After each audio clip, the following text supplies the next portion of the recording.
Hello everybody and welcome back to Beyond Your Screen. It is already the second week of February. That is insane. The month of love.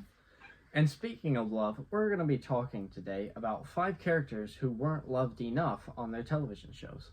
That's a bit extreme, don't you think? Not really. But did you read the materials of the episode? I kind of skimmed through it. What? It was snowing when you sent me the stuff. That was weeks ago! Bloggsy! Anyway, on this week's episode, we're taking a look at characters that didn't go the distance. Read the stuff I send you. Okay.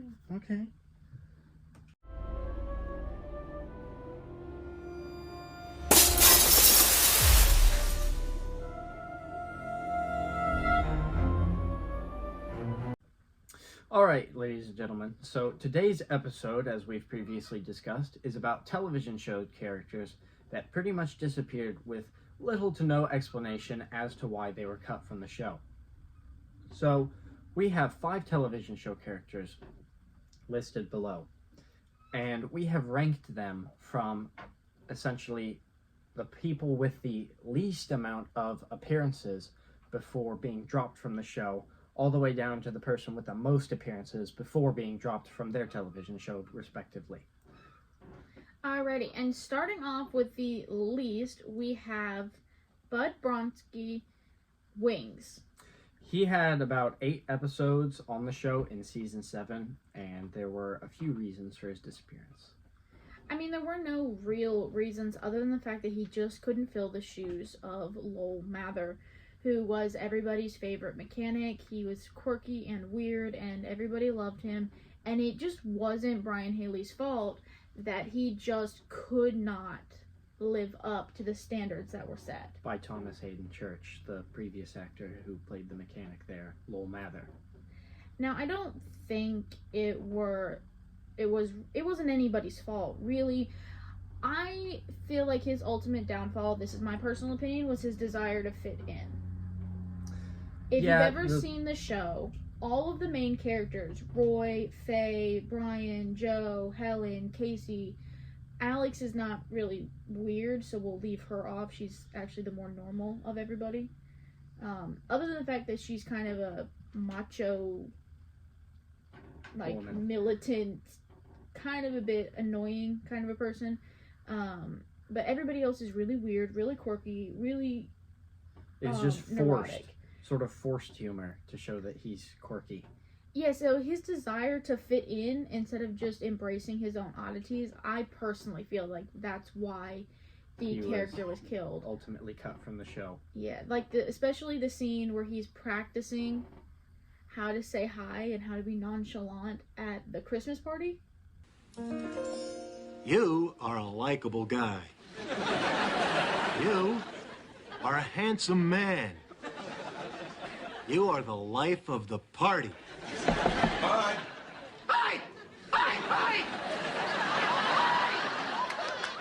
And so they went on to season 8, and they finished off season 7, season 8, and the rest of the show, and he wasn't mentioned. They just stopped having plot lines with mechanics altogether, and so it wasn't really, he was never mentioned again. But it wasn't like a mean thing. It wasn't a disagreement between he or anybody. No, He was just wasn't. cut from the show. And the next character that we have coming up here is Eugene Barkley from the Big Valley. He had 8 episodes that he was in season 1 of the show, and he was played by actor Charles Briles, if I pronounced that correctly. Now, Eugene, the character, was mentioned afterwards. Now, he and Bud did have similar number of episodes that they appeared, but I think it's the same number of episodes. Yes, but he was mentioned more. He didn't just disappear without any explanation like they did with Bud. And the reason is Eugene goes off to college, but he's not supposed to go off to college. Because in actuality, the actor Charles Briles was drafted into the California Army National Guard from 1965 until 1972. And also another reason is I wish they had given the character a better setting off. Like, I don't know why when the person in her life is going into the military, why would you not have the character just also join the military and decide to become a soldier instead of just going off to college? But also the Big Valley is just full of personalities. It really is. With the three brothers and the women, you can hardly fit in another person when it comes to being. No, he probably would have struggled for screen time on the show had he stayed. Because the least amount of screen time, I believe, is Audra. And she, in my opinion, she's just a big old rich brat. She mostly just sits upstairs with her pretty dresses. I don't know that she contributes much to the household. Whereas Victoria is running the entire ranch, which was her deceased husband's ranch. And she's running that, where she puts Nick, the middle brother, in charge. And so he's more of a punch him in the face, ask questions later kind of a person. He's very lively, very, very knock him out, figure out what's going on in a minute. Whereas the oldest brother, Jared, he's white collar. He's a lawyer. He spends a lot of time in places like San Francisco. He even has an apartment there. And he's very much so ask first, shoot later. Yes. Whereas Heath is an in-between. He wants to ask question first. But if he has to go right into a brawl, he's got no problem doing that to defend people. And he's more of a blue-collared, even-tempered, but he's the half-brother. And then Victoria, she's just awesome. I'd love to be like Victoria. She's very strong, very smart, and does make me wonder how she did end up having a daughter who doesn't do much. I don't even think she cooks or cleans or anything. But Eugene, I just wouldn't have, wasn't a very personable character, which is not his fault. But I do think that they gave him a bad sending off as for the reasoning, as in, he went to go serve our country, and they just went, he just sent him to college. And I don't think that is the way they should have done that. No, not at all. And then at our number 3, we have Star Trek, the original series, Yeoman Janice Rand, appearing in just 8 episodes of season 1, but she also had 4 Star Trek movies, which is the motion picture, Star Trek 3, The Search for Spock, Star Trek 4, The Voyage Home, and Star Trek 6, The Undiscovered Country. So she ended up having quite the little career for herself, even though getting canceled. Yes. She was in a few of the movies. I remember first recognizing her in Star Trek The Motion Picture, where she was standing there at the transporter console. One of her most prominent ones is when she's with Sulu on his ship. Yes, when she's Sulu's yeoman, isn't she? Yes. But there are about 3 reasons why she was gotten rid of. Now, 2 of them are for the character. One is because of the actress. Grace Lee Whitney, who played Yeoman Rand, was known to be a substance abuser. And because of that, she was frequently unprofessional and not easy to work with. And they just couldn't keep her on because of this.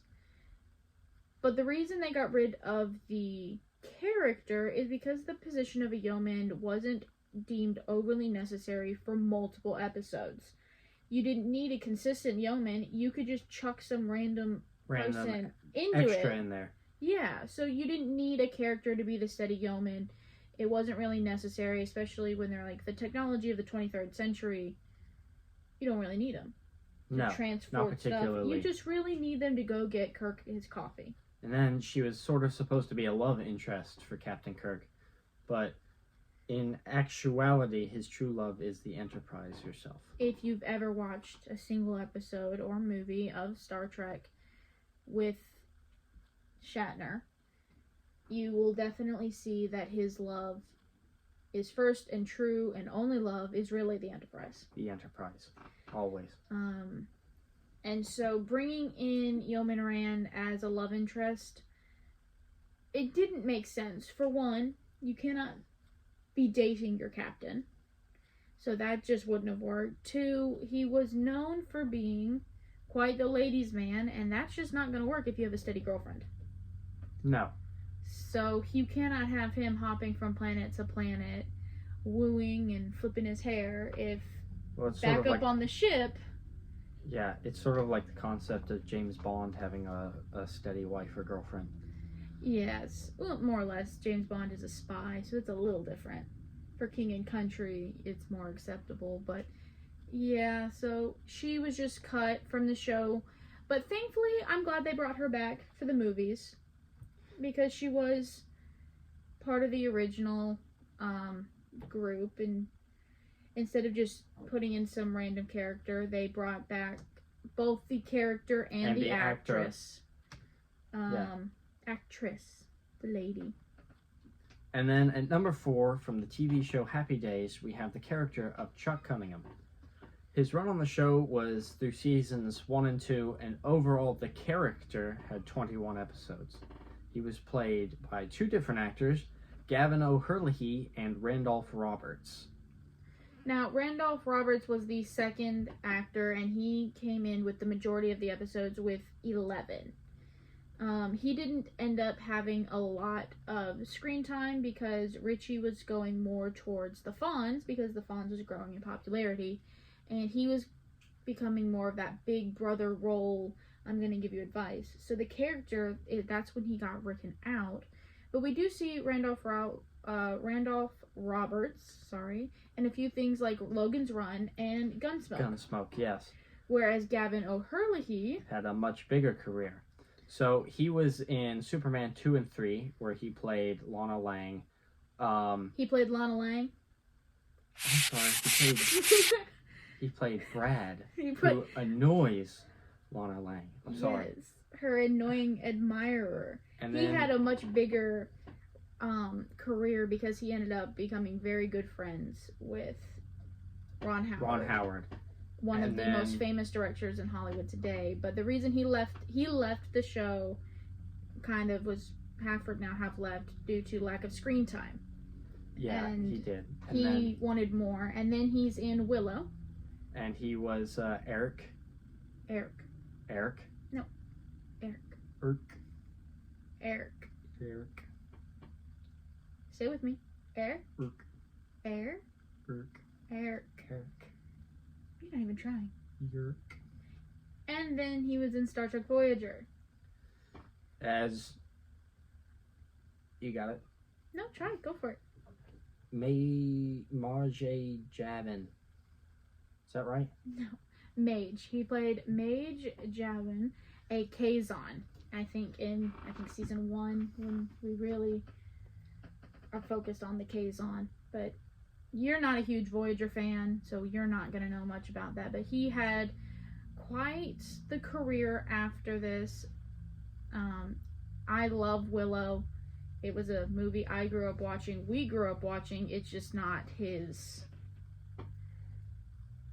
My favorite movie. No, not before. I love it. It's always, when we go on road trips, it's always the first one that I download onto my iPad off of Disney Plus for us to watch.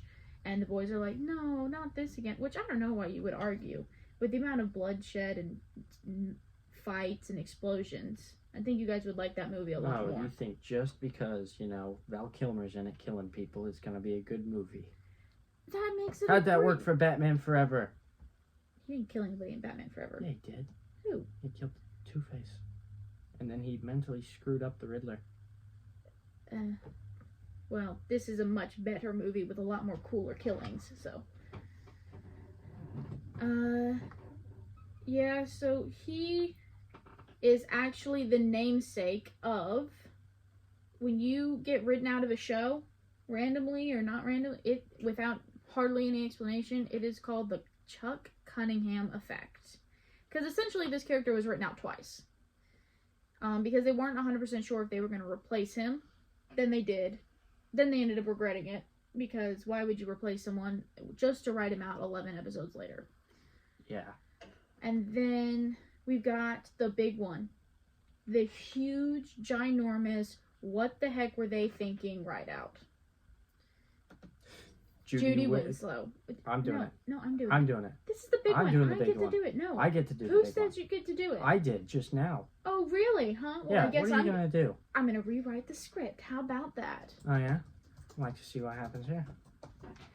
Well, you just might. Enter. And then the big one of this list, appearing in 4 out of 9 seasons, we have Judy Winslow, played by Jamie Foxworth. Now, this poor girl got written out of this show for about 4 or 5 different reasons that happened to coincide. It was just a tsunami of terrible events for this poor girl. And the ironic thing is with this, is the show is called Family Matters. And the youngest Winslow child just disappears 4 years in. It's not like she was like Bud, who was brought in and he's a grown adult and he can leave, or Eugene, or even Yeoman Rand, who can get reassigned. She was there for 4 years and she's just a little girl, and then she just disappears. Now, the show is in the middle of budget cuts, so that's a big one. You're already on ice, so if you're not the big star, you need to be worried. So if you're not the dad, if you're not Steve Urkel, you need to be concerned, because budget cuts are not good for anybody. Well, right in the middle of these budget cuts, her agent decided that she wasn't getting enough money or enough screen time. That's not the time you asked for that. And because of that, she was becoming more and more of a nuisance. And then we had the addition to what was supposed to be the one-time character, Steve Urkel.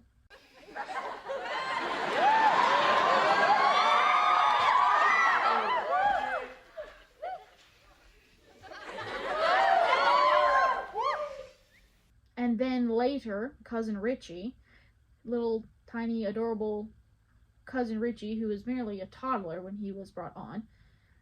You have those characters brought on, and then all of the characters that come with them. Myra, his girlfriend, Stefan Urkel, all the other genetic mutations Stephen Urkel does. All of these other characters, so her screen time is just diminishing, and it's just, she's losing it. And then you got her agent wanting more money and wanting more screen time. This isn't a 3-hour weekly episode. This is just a 35-minute show. And then on top of all this, which is the one that I can understand the most, is her mother was just a handful. Producers didn't like her, director didn't like her, nobody really liked her. She was nagging, demanding, and controlling. But out of all the things on this list, I can mostly understand this one, because what mother wouldn't want the best for their child? There is a line that she probably frequently crossed, but out of all of the things, I think the nail in the coffin was just the fact that Stephen Urkel and the characters that came with him were just more interesting. And I feel like just due to the lack of her, I guess, personality and all the characters that came flooding into the show once Stephen became very, very popular, she just kind of got shuffled in, and when her agent asked for more money, they said nope, and off she went. They should have written her off in a better way, because if family does really matter, she could have gone to boarding school or anything, but no, they just acted for the rest of the next 5 years that it was just the 2 kids. Alrighty, well, that wraps it up with this episode, and like always, make sure to like, subscribe, hit that share button down below so your friends can see what cool things you've been watching on YouTube, and then leave a comment. We love hearing from you guys. We love your input. We love to talk to you. And we also have our social medias linked down below in the description so you can see some behind the scenes stuff that's going on. We also, in our bio, we have some super cool merchandise for you guys. There's an Amazon link there that you should definitely check out. Alrighty, everyone. Make sure you tune in next week to see what is new beyond your screen.